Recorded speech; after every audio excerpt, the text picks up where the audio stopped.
presentar al doctor Armando Godoy Palomino, quien va a revisar el tema de hipertensión e insuficiencia cardíacas, cómo tratar ambas. El doctor Godoy es cardiólogo clínico del Instituto Nacional Cardiovascular, el INCORE Salud, es cardiólogo de la Clínica Delgado AUNA, es profesor de la Universidad Nacional Mayor de San Marcos y, como él dijera el día de ayer en una presentación, es mi amigo. Así es que, sin más palabras y preámbulos, doctor Godoy, por favor. Gracias, Alex. Parece que no estamos acá reunidos entre amigos. Bueno, no es una mafia, por suerte, aunque podría ser la de las buenas, ¿no? Somos parte del comité organizador de este curso, puesto que estamos hablando bastante, como ustedes estarán notando, del día de ayer. Y el tema que voy a hablar en este tiempo que me queda es acerca de la hipertensión arterial e insuficiencia cardíaca y puntualmente cómo tratar ambos. Desde ya la respuesta es clara, ¿no? Los medicamentos para el manejo de la insuficiencia cardíaca son vasoactivos y se utilizan también para la hipertensión arterial. Con eso trataríamos de concluir en esencia esta charla. Sin embargo, hay cosas puntuales que vamos a referir. Para esta charla no tengo ningún conflicto de interés. Un cantante decía, ¿no?, a medio de broma, a veces me pregunto para qué me pregunto tanto. La verdad, si paráramos haciéndonos preguntas, probablemente viviríamos muy contrariados. Pero sí hay cosas a definir, ¿no? La hipertensión arterial como causa de insuficiencia cardíaca, hay una linealidad clara. Lo opuesto, hipertensión arterial asociada a insuficiencia cardíaca, también en ambos sentidos se da la relación. Hay fármacos para elegir en el manejo de la insuficiencia cardíaca e hipertensión arterial. Indudablemente debemos privilegiar aquellos que además disminuyan mortalidad. También existen metas de control. Recientemente se están consignando metas de control para la presión arterial en el paciente con falla cardíaca y esbozaremos algunas conclusiones al respecto. Esquemáticamente, la hipertensión arterial está involucrada en muchas patologías y uno de los grandes problemas que tenemos cuando existe subregistro es que gran parte de las otras especialidades no la miden. Vean que está involucrado el oftalmólogo, el ginecobstetra, el neurólogo, el cirujano. Voy a destacar que la insuficiencia cardíaca obedece a que existe hipertensión arterial en la mayoría de los casos. Dentro de las causas, la hipertensión arterial es evidente, si bien en el mundo moderno la insuficiencia cardíaca obedece principalmente a la secuela de la cardiopatía coronaria isquémica, pero hay que entender de que el paciente coronario tiene insuficiencia cardíaca como factor de riesgo. Entonces, el riesgo atribuible a la población más frecuente en lo que significa insuficiencia cardíaca es la hipertensión arterial. Con esto quiero un poco celebrar la información que existe en el Perú. Tenemos el tornasol 1 y tornasol 2 que nos muestra incremento de la presión arterial en el tiempo de 23.7% a 27.3% en un lapso de 5 años. A todo nivel de altura de nuestra realidad existen hipertensos. Estuvo acá departiendo con nosotros Miguel Reyes, las cabezas del RENIMA 1 y RENIMA 2, en el cual también nos evidenciaron que existen pacientes infartados y que un 30% en promedio muere, y muere por shock agudo, choque cardiogénico. Hay reportes en Arequipa de prevalencia ecocardiográfica de cardiopatía reumática. Si bien no estamos por encima de los valores globales de un país, entiéndase Camerún, entiéndase Turquía, lo que pasa es que este reporte es de Arequipa metropolitana, pero desde ya entre 10 y 20 por 1000 evidencias ecocardiográficas de alumnos secundarios tienen algún grado de hallazgo de cardiopatía reumática ecocardiográfica. Recientemente el PERSTEMI también nos mostró datos sobre los infartos agudos de miocardio y siempre asociado a una mortalidad principal cuando existe el contexto de choque cardiogénico, como en todas las realidades del mundo. Existen a toda edad, esto es un conglomerado de varios estudios en gente menor de 50 años, y destaco ahí la hipertensión arterial como factor de causa, tanto en jóvenes como en la población habitual hipertensa. Y recientemente, un reporte de más de 1000 pacientes con falla cardíaca aguda que acude a una emergencia, también destaca como de las causas principales o asociadas de comorbilidad a la hipertensión arterial. Por donde lo veamos, existen hipertensos, y con esto yo quiero un poco, ahí destaco la marca Perú, celebrar de que tenemos información. Probablemente es una información a seguir ampliando, lo que sí importa como base para un ejemplo a continuar. El continuo cardiovascular habla de condiciones en el lado izquierdo, en la base, que son los factores de riesgo. Esto lo define la escuela estadounidense como estadio A de insuficiencia cardíaca. O sea, no es un paciente de insuficiencia cardíaca, pero tiene un potencial alto de hacer insuficiencia cardíaca.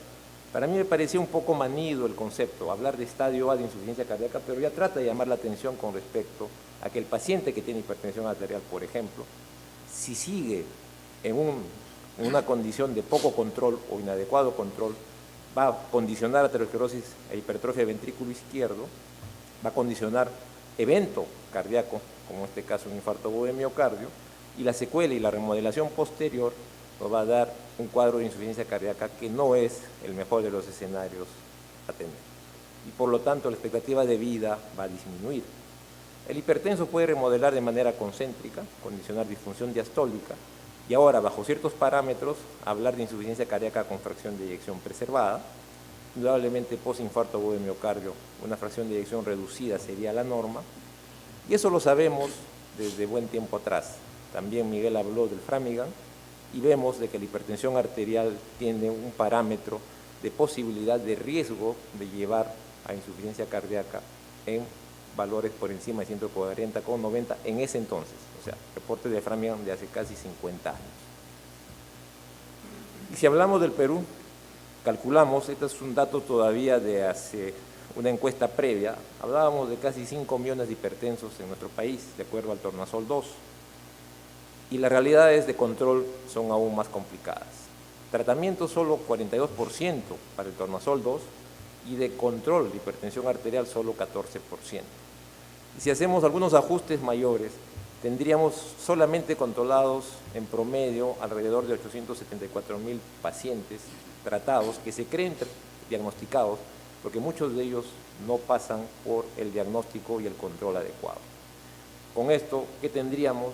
Más insuficiencia cardíaca, tanto diastólica como sistólica, y si quieren a colación actual, con fracción de eyección reducida, con fracción de eyección preservada o con fracción de eyección intermedia. Y les mencionaba, la hipertensión arterial es el principal factor de riesgo atribuible en la población de insuficiencia cardíaca. En el contexto no isquémico es prevalente, en el isquémico porque está implicada la enfermedad coronaria con un sustrato de hipertensión arterial, de tal manera de que por donde veamos el paciente con insuficiencia cardíaca tiene hipertensión arterial, ya sea por ser no isquémico y en su condición isquémica con más razón. ¿Cómo se produce insuficiencia cardíaca en un paciente con hipertensión arterial? Este es un esquema clásico, ya lo había detallado, o por infarto, la remodelación me lleva a una fracción de eyección reducida, disfunción sistólica, o por remodelado concéntrico, me hace una hipertrofia y hace disfunción diastólica, y en algún momento estas dos cosas coexisten dependiendo del método que nos evalúe y lleva al contexto de insuficiencia cardíaca. Esto es un proceso de años. Esquemáticamente, cuando existe insuficiencia cardíaca con fracción de eyección preservada, el fenómeno empieza en la circulación en el endotelio, hipertensión como una causa principal, alteraciones de la oxidación-reducción, una proteína que se ve afectada, que es la proteína quinasa G, conlleva remodelación de ventrículo izquierdo. En el paciente con insuficiencia cardíaca y fracción de eyección reducida, el fenómeno parte del miocito. Miocardio necrosado, remodelación, el contexto clínico vendría a ser el mismo, limitación funcional y expectativa de vida disminuida. Si hablamos de la presión arterial central y su evaluación por este concepto de magnitud y reflexión de la onda arterial, observamos que tanto en pacientes hipertensos y no hipertensos, en el tiempo, al cabo de 8 años, aquellos que tienen este parámetro alterado, en valor mayor, llevan a insuficiencia cardíaca.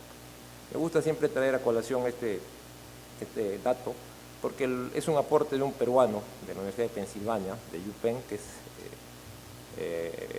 un arequipeño para más datos, el doctor Chirinos, Julio Chirinos, que hace mucha investigación en este tópico de lo que es medicina vascular. Entonces, síganlo porque tiene inclusive autoría en el New England Journal, que vendría a ser casi ganarse un premio Nobel de literatura en medicina. A título personal publicó en el New England Journal, en el Lancet y otros. Es un tipo, diría yo, bastante brillante y nos enorgullece ser peruanos por él también. Los fenotipos de insuficiencia cardíaca se definen en tres, solamente estoy poniendo a consideración dos acá: el de fracción de eyección reducida, un corazón dilatado, remodelado, y el de fracción de eyección preservada, con un corazón grueso, aurícula dilatada y parámetros de disfunción diastólica que se describen ecocardiográficamente. Y el tercero en discordia es el intermedio. Acá el punto de corte es, además de los signos y síntomas, la fracción de eyección, y para los intermedio y preservado, los cambios estructurales. Estos dos o tres tipos de insuficiencia cardíaca tienen perspectiva a futuro diferente. Sabemos tratar muy bien la insuficiencia cardíaca con fracción de eyección reducida, más no la preservada, y en el tiempo hay un overlapping y una mayor mortalidad en el grupo preservado porque no sabemos qué hacer. Y en ese grupo existe mucho hipertenso. Estamos en la punta del iceberg cuando hablamos del paciente clínicamente sintomático.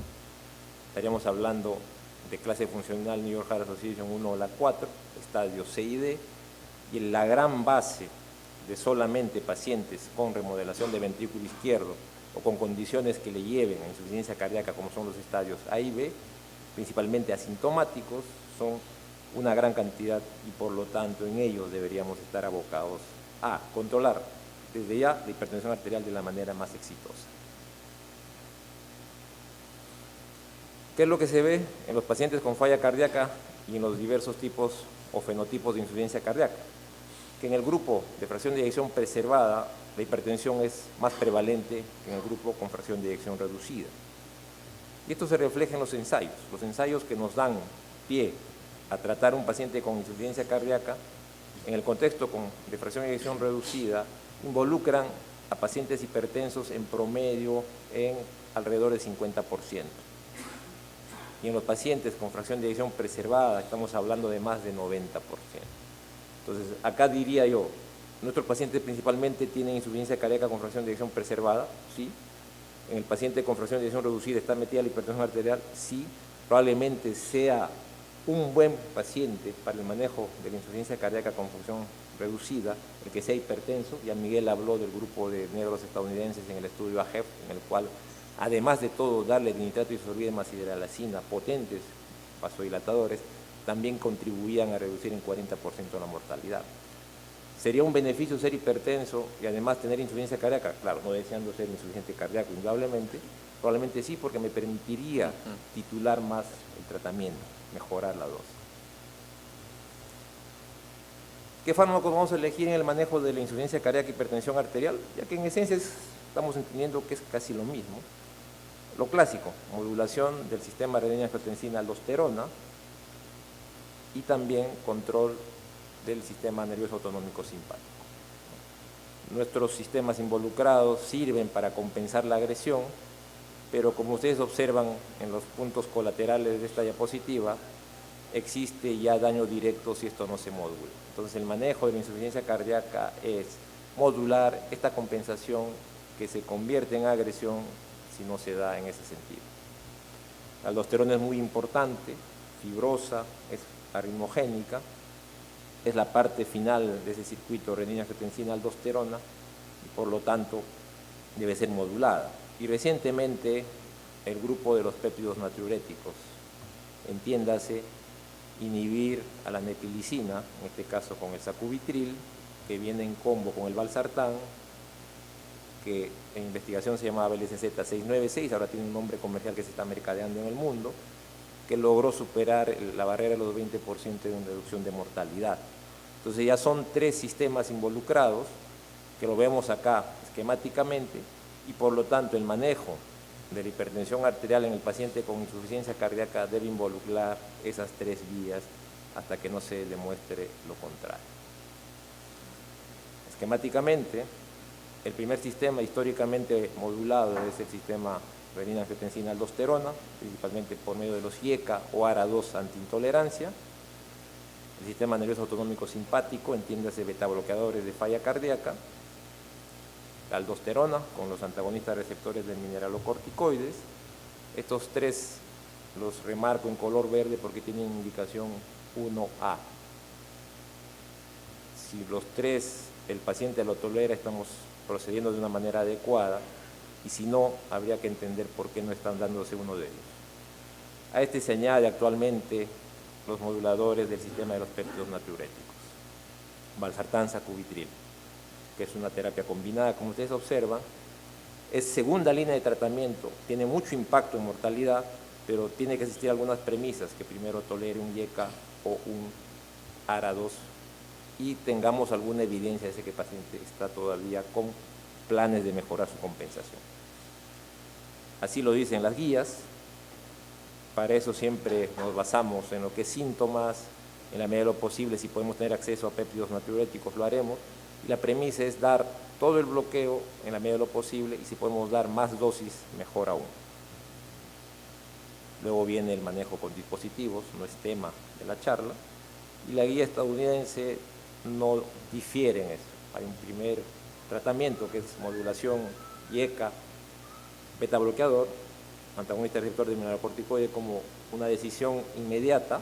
A veces parten los tres de base, y el valsartán, sacubitril ante alguna evidencia ya de tolerancia IECA o ARA2, en su defecto un hallazgo que me permita seguir mejorando. Mi idea es de que a la larga se va a generalizar el uso de valsartán, sacubitril. Los europeos en la guía previa nos decían qué debemos elegir de fármaco en un paciente en el contexto de insuficiencia cardíaca e hipertensión arterial: beta bloqueadores de falla cardíaca, IECA o ARA2, antagonistas receptores de mineralocorticoides, diuréticos para descompensar, antidescompensación para mejorar la volemia, y acá entraría el otro elemento que vendría a ser valsartán, sacubitril, que no tiene indicación formal en hipertensión arterial, pero sí ya tiene series de pacientes con hipertensión arterial. Cuando se descubrieron los ARA2, el espectro involucraba todo: hipertensos, postinfartados, insuficientes cardíacos, y la secuencia es la misma. O sea, se va probablemente a generalizar porque la evidencia da, y además está involucrado un medicamento que es el valsartán, con todas las dificultades ahora de reportes de seguridad, indudablemente, ante la evidencia de la mejor mezcla y la mejor combinación.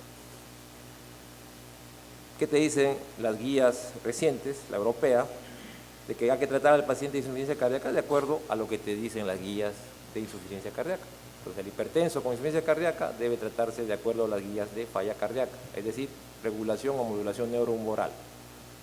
Si aún el paciente tendría alguna chance de mejorar su presión arterial dando tope de las indicaciones de base, probablemente un calcio antagonista dihidropiridínico podría añadirse.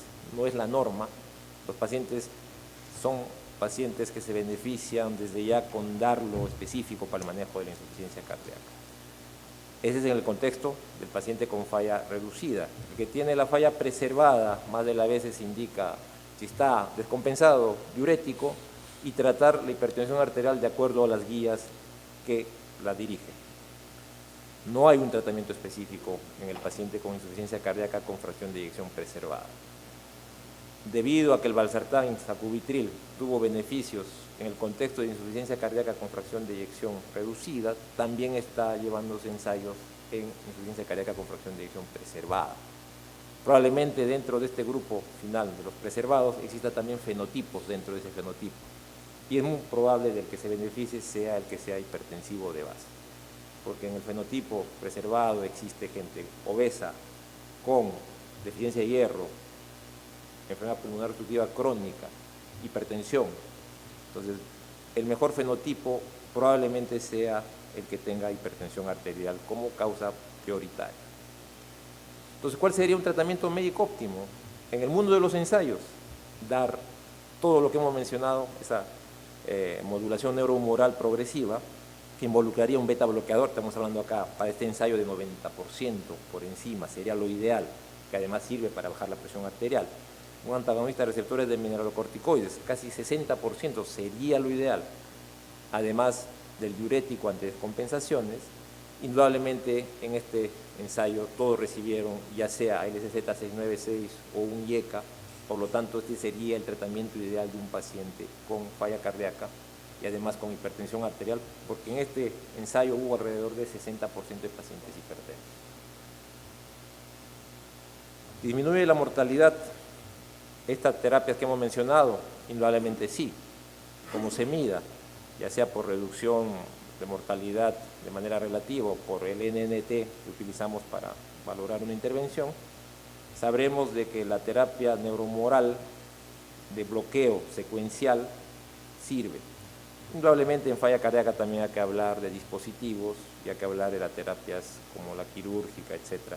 Por lo tanto, se habla alrededor de un 30% de reducción de mortalidad cuando damos un bloqueo neurohumoral secuencial a las dosis plenas que se considera. En falla cardíaca con fracción de eyección preservada, lamentablemente no tenemos evidencia que nos diga. Los puntos de resultados están con una P con un solo cero y un punto, a diferencia de lo que fue en reducida, que era P000, que da más validez estadística, sigue siendo un tópico a evaluar. El único resultado que se sabe es que dando espironolactona en algunos pacientes que tenían incremento de péptidos natriuréticos, tenía algún beneficio en mortalidad, pero ese no era el punto de evaluación inicial del ensayo, ¿no? Esos son resultados que salen post hoc, por lo tanto, habría que plantear un ensayo que te diga de esa manera para poder plantear beneficios. Y es por eso que ahora los ensayos en falla cardíaca te piden puntos de péptidos natriuréticos mucho más altos. Entonces estamos llegando a tener pacientes cada vez más complicados y por lo tanto la evidencia y beneficio de intervenciones vasoactivas son cada vez más tangenciales. ¿Hay metas de control en hipertensión arterial e insuficiencia cardíaca? Sí, recientemente las están ponderando. Habitualmente no consideraba, el paciente iba a tratarse como hipertenso y por lo tanto la meta era hipertensión arterial, ¿no? Indudablemente en el diabético, en el que tiene daño renal, sí estaba claramente identificado, pero en el contexto de un paciente con falla cardíaca, ahora sí se están teniendo en cuenta estos puntos. Lo cierto es que si uno controla la hipertensión arterial como debe ser, la posibilidad de falla cardíaca se reduce. Desde el séptimo reporte, en el año 2003, si uno controlaba la presión arterial en valores de 10 y 5 milímetros de mercurio para sistólica y diastólica respectivamente, podía reducir la insuficiencia cardíaca en 50%, bastante. Y lógicamente hay una relación lineal con accidente cerebrovascular de por medio. Si nosotros tratamos hipertensión arterial de manera correcta, adecuada, en este caso con inhibidores del sistema renina-angiotensina aldosterona, como el caso de los sartán, un estudio famoso, LIFE, de hace mucho tiempo, se demostró que había regresión de hipertrofia del ventrículo izquierdo en un seguimiento aproximado de 5 años en promedio. ¿Y por qué es importante reducir la hipertrofia? Porque condiciona la presencia de hipertrofia 2 a 3 veces más riesgo de insuficiencia cardíaca. Entonces es importante también remodelar de manera inversa. Más recientemente el sprint, que sigue siendo una piedra en el zapato para muchas guías, nos habla de que un tratamiento agresivo, intensivo, reduce la posibilidad de insuficiencia cardíaca en 38%. Por lo tanto, sí hay cosas que deben tomarse en cuenta. Y recientemente, ¿qué te dicen las guías, en este caso los estadounidenses?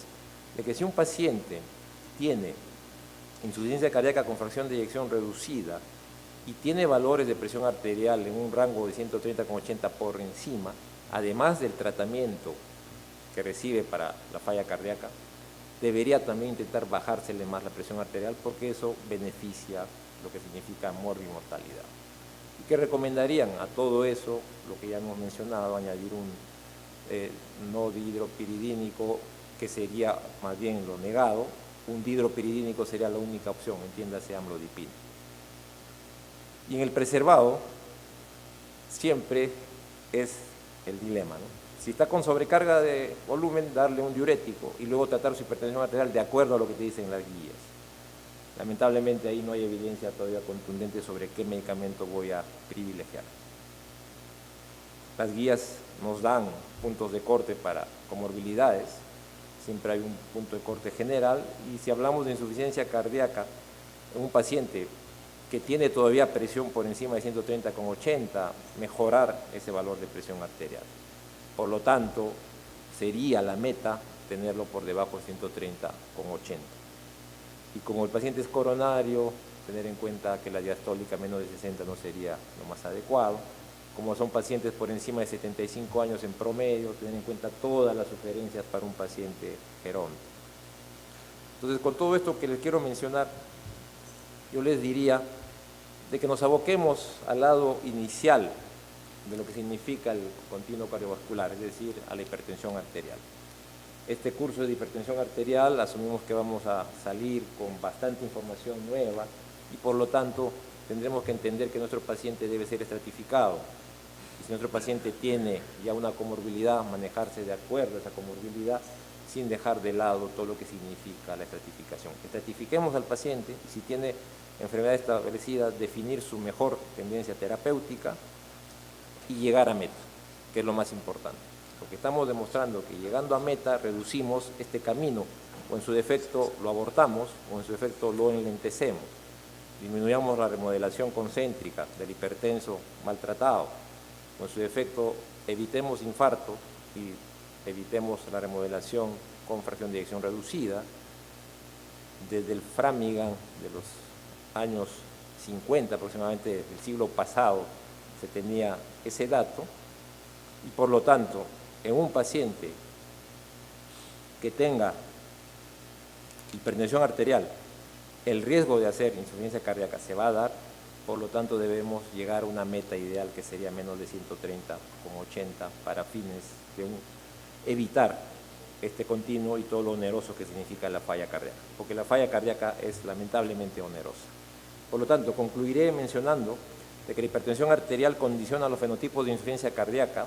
La hipertensión arterial es comorbilidad frecuente en insuficiencia cardíaca. Las drogas de elección son las que modulan el RAS del sistema nervioso autonómico simpático. Entiéndase de que los ARNI son medicamentos que van a tomar un valor probablemente mayor y siempre considerar los diuréticos como parte del tratamiento de un paciente con insuficiencia cardíaca e hipertensión arterial. Pongo a los diuréticos como un también porque los diuréticos en el contexto de falla cardíaca no reducen mortalidad, a diferencia de los 3 previos que se mencionan. Por lo tanto, el impacto está en disminuir mortalidad de ambas causas, por tanto, tratar ambas a la vez. Muchas gracias por su presencia.